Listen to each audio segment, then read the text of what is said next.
Chào mọi người, đây là bài Turkish March của V.A. Moser. Con đã học bài này trong vòng 4 đến 6 buổi,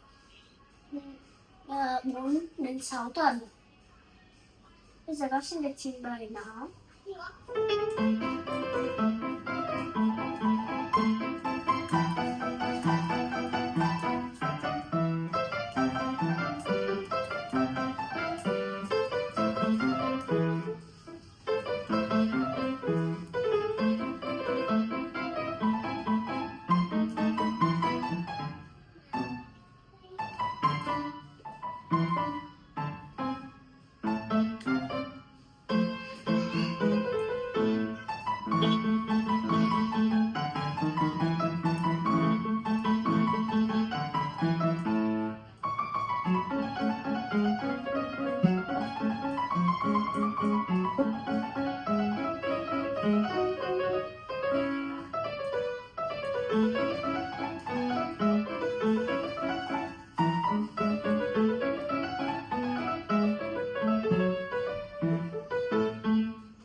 Con có hài lòng về sản phẩm của mình không con? Không hài lòng cho lắm. Hài lòng bao nhiêu %? Khoảng tầm 60%. Con có nghĩ mình sẽ luyện tập thêm không?